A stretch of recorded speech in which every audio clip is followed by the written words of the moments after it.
The Dane and Derek Show is an uncensored, unfiltered podcast. Content warnings can be found in the episode description.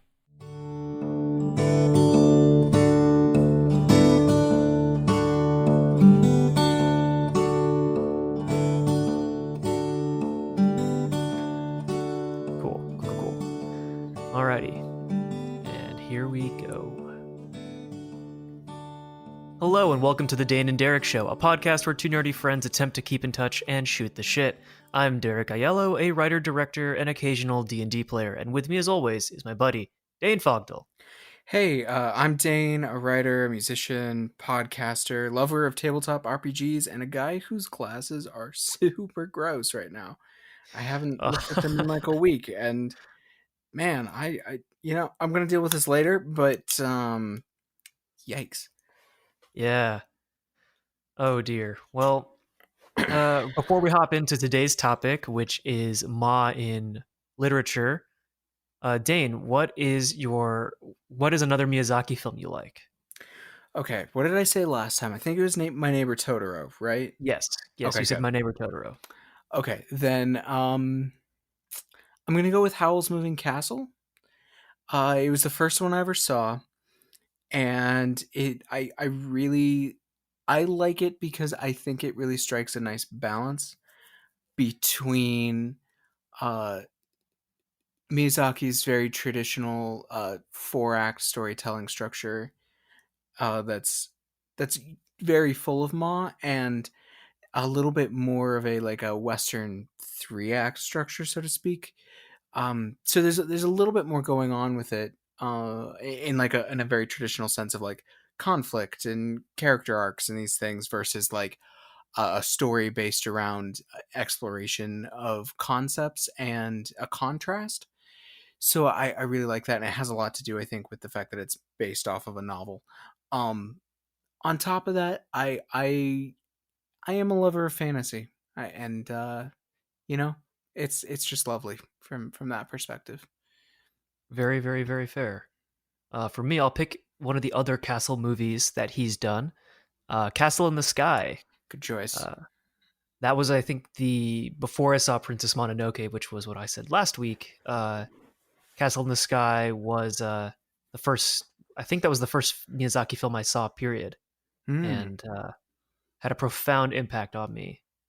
Still remember it to this day, and it's on my list of films I need to rewatch as an adult because I haven't seen it since I was a kid. So Yeah, I bet that's one of the very few ones that won't let you down. Like a lot of stuff you come back to as an adult, it doesn't hold up. This one oh very yeah, well might. So yeah. Well, without further ado, Ma in literature, uh, Dane, I'm assuming that you have something to take us away with. um, yeah, I kind of do. I think if I were to start anywhere with Ma in literature, it's first of all, it's such a big topic that like whatever I'm going to talk about is not going to um quite show up for everybody. But Hmm. I think I would start with Shel Silverstein as like the place I first noticed it, as like not in a like a conscious way. Like when I first read Shel Silverstein, I didn't understand the word ma, so there's I couldn't really I couldn't really explain it to you. But even just in the pages of his books, the simple line work of the art, and his kind of sparse poems that leave both a lot said and unsaid, left me kind of looking for that as I kept getting older. Because, like a lot of people have read Where the Sidewalk Ends and The Giving Tree and these things, right? Excuse me.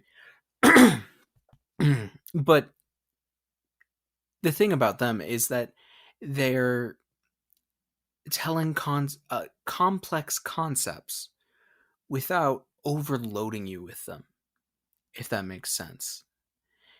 And so I think something that kind of building off of last time is I think Ma requires a maturity in creation that is very difficult to achieve.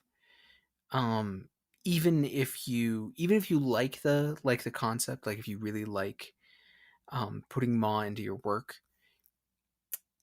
it's difficult. I think it's difficult to achieve, and particularly difficult to achieve if you are attempting to do something that is not Ma heavy. Like I think it's much easier to sit down and be like, I am going to write this very minimalistic poem, or um, relatively speak, as minimalistic as a novel can be, of course, a minimalistic novel or whatnot. Like that's one thing. I think it's another thing entirely to Ma introduce space into your work in a way that is natural but isn't the focus of it. Does that make sense? Yeah, yeah. I think what you're getting at is you're not necessarily saying in this story, my thesis will, I'm going to talk about, X subject using ma. Instead, you're just talking about X subject and you're ingraining ma into it as you write along. Hmm. Yeah, and here's a funny thing about like writing in a sense. Like we could talk about like I think poetry is like almost exclusive. Like you have to be using that concept. Like you really really have to. Like I've never seen a poem that is actually a poem. Like in like how we understand poetry today. Like epic poetry is a little different, right? But how we understand poetry today, I've never seen a poem that doesn't use ma, right? Like poetry is about saying a lot with very little, you know?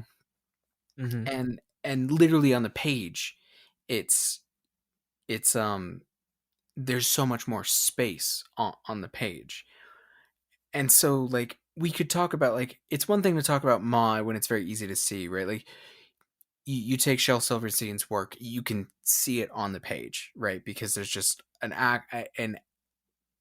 active absence of content, of writing, of all of these things, which in turn makes what is there far more poignant, et cetera, which we kind of talked about before. um I guess the thing that I'm most interested in, and something I rarely see, at least in the work I read, um is the concept of ma,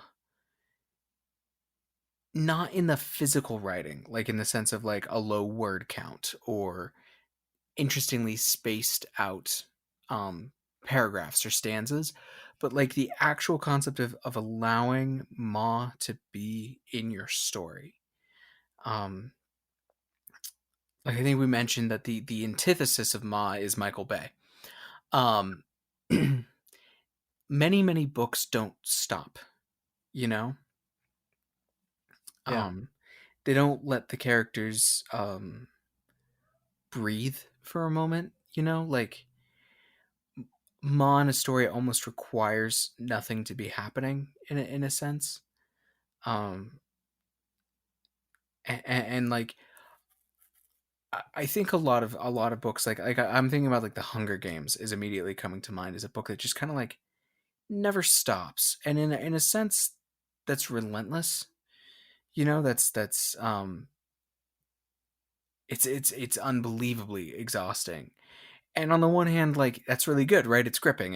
It grabs you by the teeth and just like keeps going. Um, but it never breathes. Like I'm currently rereading The Lord of the Rings, and I haven't. Speaking of things I haven't done since I was a lot younger, I haven't read it in a long time. Watched the movies nearly every year, but the books not so often. And I am struck by how dense they are and how like ma filled the story is. I don't know if you're following me. I don't know if you remember Yeah, last time. yeah. Because like his language is so dense. Like there's no and the copies I'm reading on are relatively ancient. So they're small printed and like these like ancient paperbacks, and so like it's these tiny. It's literally dense on the page. Um, but on the other hand, so much of the actual story of like Fellowship of the Ring in particular is just people kind of walking. They're really just walking around. Um, which Yeah. he tends to like, which on the one hand, like I'm kind of like reflecting on it and I'm like looking at it and I'm like, especially with this today's topic coming up, like I was like, okay, so on the one hand, there's all this like reflective time where not a lot is like happening and it's okay. And on the other hand, I'm kind of looking at it and like, but he never lets it be. He immediately starts filling it in with history that makes no sense unless you've read the Silmarillion. Like it's this very funny thing to like, and I'm not really here to say if that was the right decision or not. Um, but I am like thinking about it as like it would be a very different story if we were allowed to just kind of sit with their travels and not have it be filled in by something else. Mm-hmm. Um, and I think literature is such a hard one because there isn't anything to replace it with. Like often, like when we talked about film, like you can stop dialogue and replace it with just the soundtrack for a while. You can cut out the soundtrack or any number of things, right? Like you have these tools to play with. But with literature, you only have the words, right? So you can't actually stop the words, if that makes sense, right? Like you can't you can't stop where then there isn't anything, right? Right. Yeah. Like you can't in the middle of your book have now go to www dot insert like audio thing like portion of the novel here for the next No, chapter. Like you no. and then it's like a listening experience. You can't do that. Yeah, yeah. I mean, maybe you could like with like a exclusive ebook, but that would be like kind of like an experimental thing, right? That wouldn't be Right. like if we're talking about like a traditional novel, start to finish, it's all words.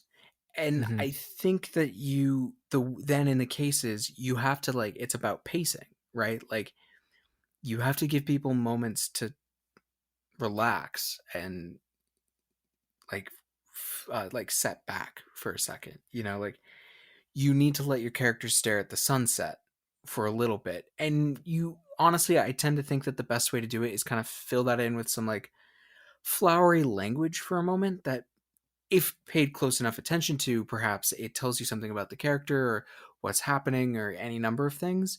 But if someone were to miss that, just to be like, nope, it's just nice, it's just here, I think that's okay, personally. Um, yeah. What are your thoughts on it? I've talked for a minute. Yeah, I think I feel like when I think of Ma, I agree with you in that it's very easy to sort of look at Ma in literature as just the formatting, as just the way it's styled. And, when there's a lack of words, therefore there is Ma. But I agree with you in that the concept of Ma within the story is also just as important. Um, I feel like I encounter a lot more Ma in children's novels Hmm. because they have to be slow. They have to be able for a person that is of a fifth, fourth, sixth grade, ages 9 through 12, reading level, Yeah. they have to be able to be digestible at a reasonable pace. Yeah. Funnily enough, in contrast, I feel like YA, Yes. like teenage novels, essentially, they do the opposite. Like, there's no ma in Yeah. in that, which I find very interesting.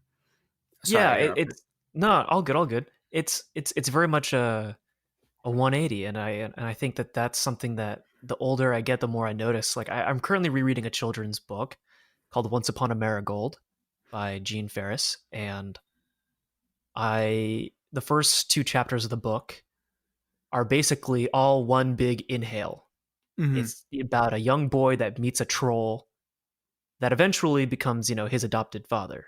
But the first two chapters are dedicated to just sort of these like in between moments, these very mundane moments in Hmm. their life in the woods, dealing with their two dogs, surviving, finding food, making fires, talking to each other.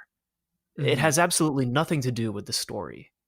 And that I think is a really great sort of, you know, Ma in context of a story kind of situation. Yeah. Yeah. I think that I totally agree that those moments are super important.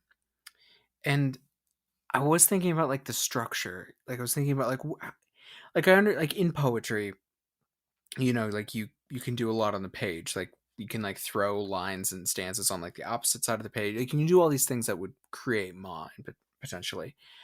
Um and I was thinking I think the other one way you can do it structurally in a novel is like how long are your chapters? Um Mm, like how long are your chapters? Do you have chapter breaks at all? Like Terry Pratchett generally doesn't have chapters. I don't know if he has any chapters in any of his books. Um, which on the one hand, some I think he once said something to the effect of like he doesn't understand a story in that way. Like he just tells the story start to finish. Um, and like all power to him. But like in a literal structural sense, there's no breaks, there's no breath in there. And so like I'm thinking about like some novels I've read have shorter chapters, and those books I actually tend to like have like an airy sort of like light feel to them, no matter how thick they are, like how long they actually are. Um, mhm. because I think that's one of very few options that's given to a novelist is uh, when do I let you potentially have a break, right? Like I was reading. Oh, hold on. Let me look this book up real quick. Um, it's a famous science fantasy. Yes, it's a science fantasy book called Hyperion. Um, and the first chapter is like 70 pages long. Wow. Yeah, yeah. A- And on the one hand, I'm like, well, in the end, it's really more of a book with like 15 small parts rather than a book with 15 chapters. But as I was like reading it, I really didn't end up caring for this book very much. So I kind of put it down. But like reading the beginning of it, I was like, this is endless. Like it created this very unending, long feel to it without like much much space for me, right? Like I never knew when to put it down. And Mm, and every time I picked it back up again, I always kind of like had this feeling of like, oh, I think I need to go back like 2 pages and pick up the thread of this again. Um, like it wanted me to sit down and read the first that 70 pages, and that's interesting. I found that interesting. Is like this person wrote exclusively the way they wanted to, and on the one hand, nice, good job, stick to your guns. And on the other hand, I'm like, that's not super reasonable for a lot of people. Um, like there are many people who are like power readers, uh, but that's not everybody, and it's not very inviting. Like I think a trait of Ma that occurs pretty frequently is like I don't know how you feel about this description of it. And this is kind of like an interesting conversation because like as much as I love to write, um I personally think that I'm kind of a novice in literature as far as like my understanding of or like the width and breadth of what I've read in my life, I guess is maybe more accurate. I see. Um so we're kind of talking about it like a little bit more conceptually than we did last time. Like last time we used a lot of like direct examples, and now we're just kind of talking about the concept a little bit more, which I like. But what I was kind of thinking is like I think Ma comes off a few ways, depending on how it's used. Like I feel like it often comes off as like minimalist, uh, and austere, almost like very like almost aloof in a way. Like it can either Mhm. come off as like this very like cool, maybe relaxing, but a little bit distant sort of thing, or I think it kind of comes off as like soft and very inviting. Like I think that's how Miyazaki uses it. Um, is in particular like it is an inviting space. Like I have created space for you to sit with me, um, and for you to hear what I have to say. Um, or it's like I'm creating a space in which you can meditate, if that makes sense. Right. Yeah, that makes sense. Yeah, I'm kind of thinking. What about you? What is your like? If you were to point at any one piece of work of like literature as like Ma, like this is my book where Ma is. Like, what is it for you? Hmm.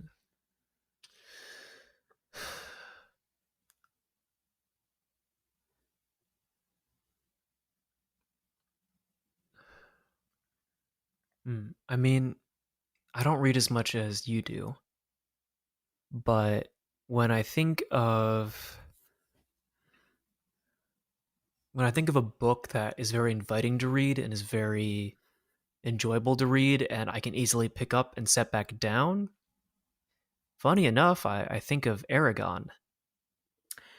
The from the inheritance cycle. Yeah, I think of just the first one. We don't need to talk about the other ones yet, but Fair enough.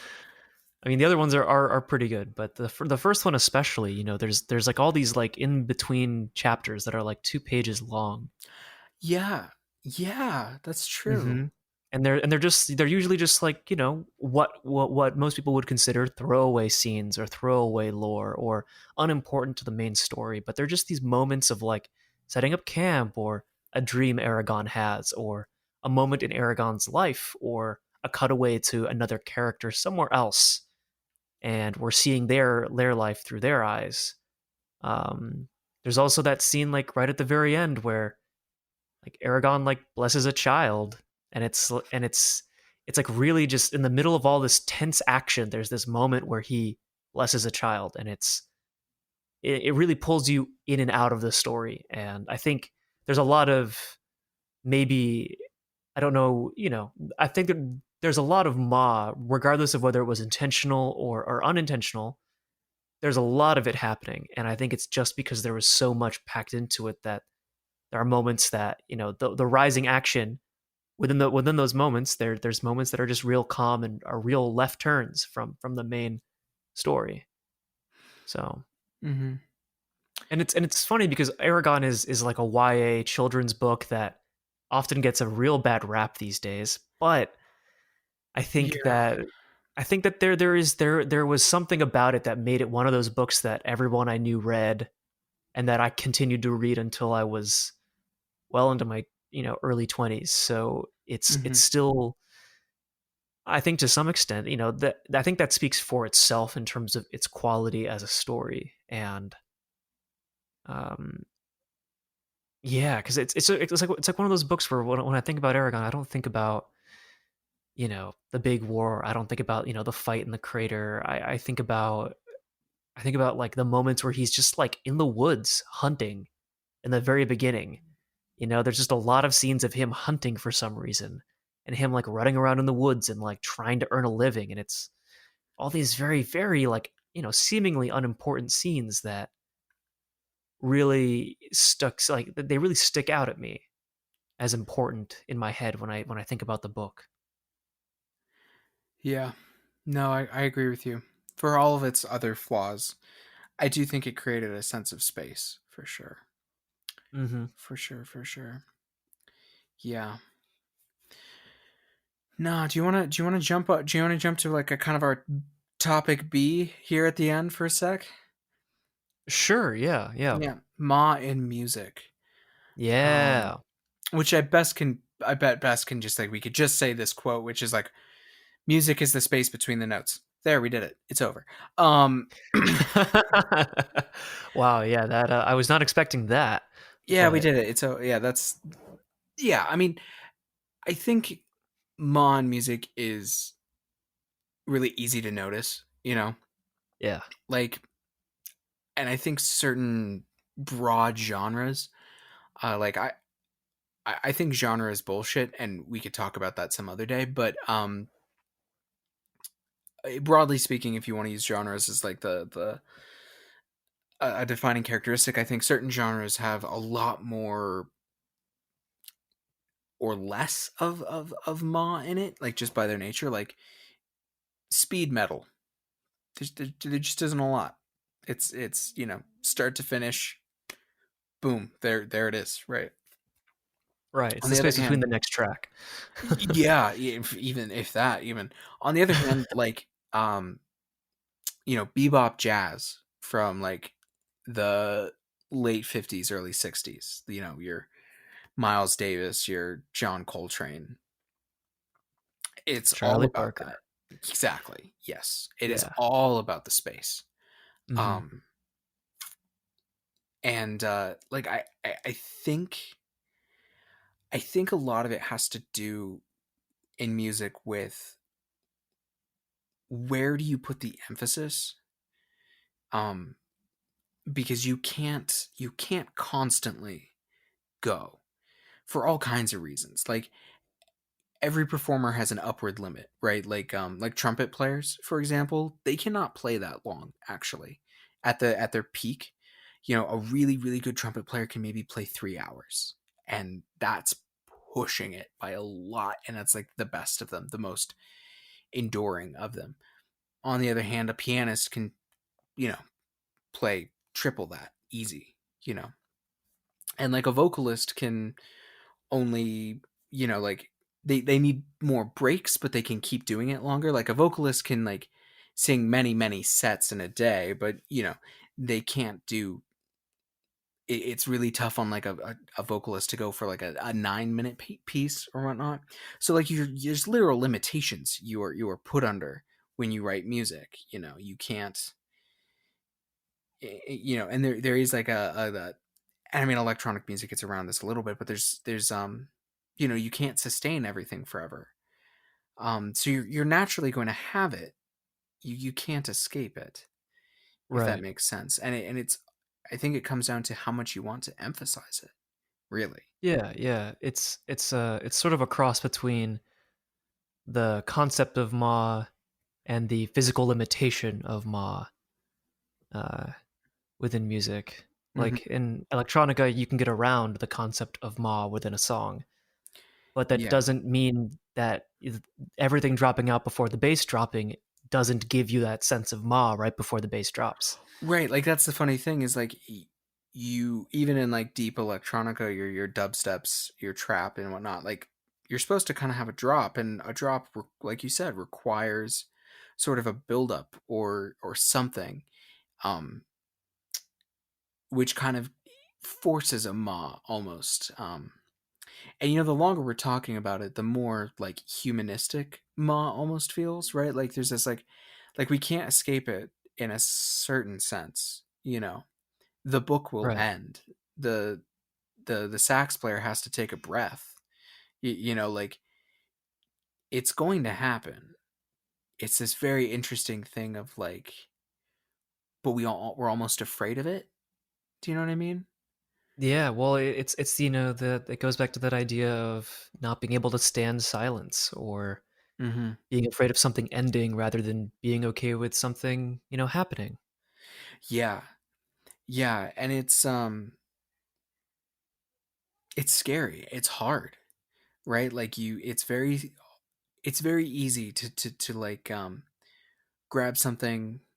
uh, a good friend of mine once recently told me, like, we were talking about the musical Hamilton, and he said the thing I love about it is that the creators and the performers and everybody grabbed their subject matter by the teeth and like joyfully shook it about, like they just were enjoying every minute of it, and it was like relentless and powerful, right? Like um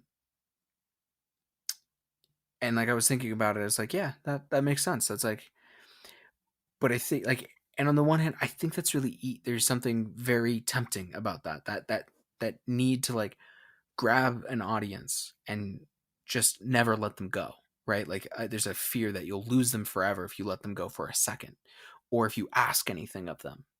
by making Mhm. space. Um, I think I've told my story about going and seeing the score on here already.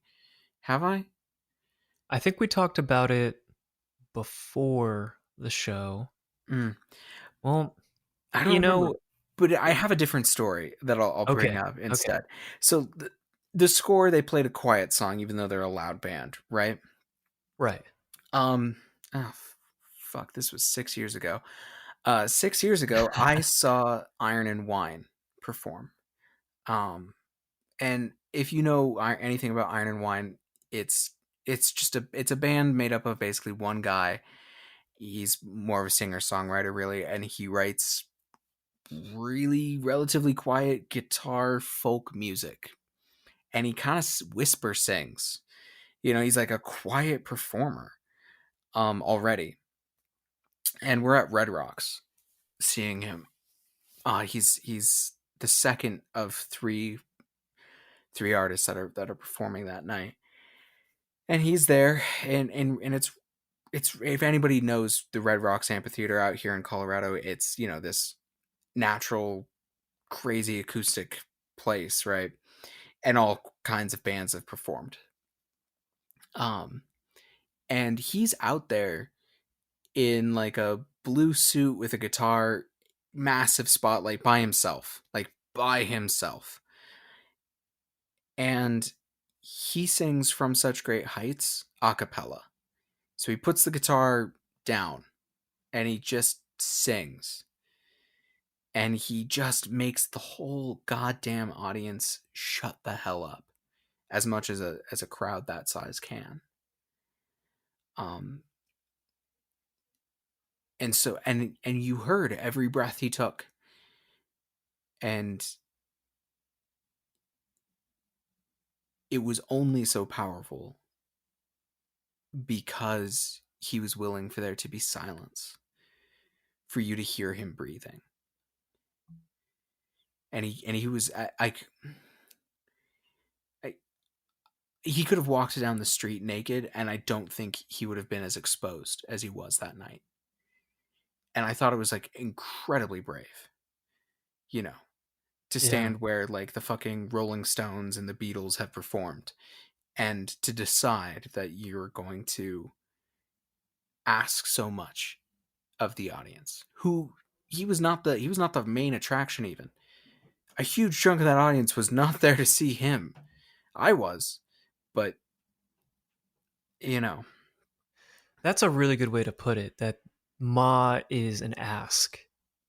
hmm You're across all forms, you're asking the audience, the reader, the viewer, the controller of the video game to take a minute and just let go of control.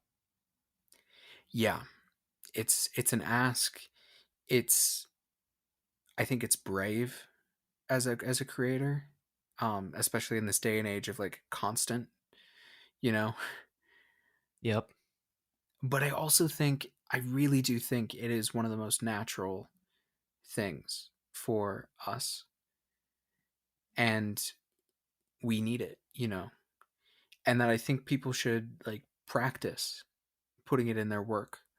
Like I don't think everybody should be a Miyazaki, right? Like um I think Yeah. that'd be kind of I think that'd be kind of much, like I Yeah. think you want something that moves a bit more than Miyazaki, as much as you want to like sometimes rest with him. Hmm. um but I think I think it's worth practicing it. I think it's worth, if you're a creator out there listening, I would, and if you've never done this, I would say try and create a piece that is more negative space than positive space in whatever medium you work in, you know, and see how that feels. It doesn't have to be your thing. It really doesn't. Like I adore it. Like the novel I'm working on right now, um, I am 6 or 7 chapters in. I can't remember the proper number. I know the word count, but I don't know the number of the chapters. Um, no, it's six. Uh, is it? Anyways, um, The the way that I'm essentially writing what for me very much feels like a a Miyazaki film. Um, Mm, like I'll be honest, there's not a huge plot in there. There's just moments, and the characters change, and there's growth, and there's contrast, but there's no three act structure. There's not much rising action, climax, denouement. Like it's sort of there, but it's really loose, and it's more about asking, hopefully, my readers to be to come with me and be like, hey, would you like to just sit in a moment with me and like think about some things, enjoy this, and then probably put that book down for the rest of the day and come back to another chapter tomorrow because there's no pressure on you to go any further. And I'll admit, after I wrote the last chapter I wrote, I felt really scared, um, like really scared, because that flies in the face of so much advice, you know. yeah, yeah, And, but I mean, I'm really enjoying it, and that's what I like, so I'm doing it. But yeah. nobody has to. Yeah, man. Well, it's very brave of you, considering that this is your second novel, third novel, Second, second novel. Yeah, I mean, I think that's good. I think you know, in this day and age, you got to take a risk, and Ma, as strange as it is a risk. yeah, yeah, and truth be told, I feel better over like putting my fear aside. Like, um, I feel better about it than the last one. The last one is much more traditional storytelling, and while I enjoyed writing it, I have no desire to go any further with it. Um, Whereas this, I really want to refine because it feels much more honest to the sort of work I want to put out there. They say write what you want to read, Hmm. and I'll be honest, I've been looking for that sort of book for a long time. The sort of book where I'm not stressed while reading it a little. Like Yeah, yeah, yeah. Where you just kind of feel a nice feel good throughout. kind of, or more like I just want to be in a moment, and I'm not Hmm. like like often I'm like I recently read a book called Spinning Silver. I think I mentioned it in our books episode. I really like it. I really really like it. And anyways, the thing about it is that the whole time I was like thinking like, okay, how are they going to get out of this thing next? And like, okay, this is how the Fae work, and they do these rules. So I bet she could be tricky in this way and get around the villain. Like these sorts of things. Like I'm always like I'm following the plot, and so often I'm like I want to be like I don't want a plot. I want to be here in this space, like this emotional space. Like it's sometimes a feeling I get with like an album of music where it's just like I'm here with this music and the music is here with me, but I want Right. it in a novel. And I've never found it, not once. Um so maybe someone Well, else out there wants to read that too. yeah, I bet that you are correct about that. Um I think that's a good note to end today. We're pretty much at time, just at about. This So is true. This is true. yeah, thanks for listening, everybody, this week. It's been real fun doing this and talking about Ma uh, last week and now this week. We got one more Next, left. yeah, one more left, unless we decide to make it 4 parts. Who knows? um, but that's it. You can see what movies I'm watching on Letterboxd at Derek Aiello, and conveniently at Derek Aiello everywhere else. Dane, where are you at on the interweb? Well, you can find me on Twitter at Dane_Fogdoll, And you can listen to my show Diceology, which is like the science of dice, on iTunes, Stitcher, and Spotify. And actually, probably by the time this comes out, we will have been finished with our first anthology on Diceology. So there's like a Woo! whole big story that is very maw filled. I promise you that. That you could go listen to start to finish. Um, Probably right now, because Derek, this is This at is not least going to come in. Yeah, this is yeah, yeah. this is at Uh, least 5 weeks away. something like that. Okay, good. Taking some real ma in between episodes. Fair enough. But yeah, so go Yeah. check that out. Yeah, that's what I got. Woo. Well, we'll catch you next week for the hypothetical final chapter of this. Thanks for hanging with us. Bye See bye. you then.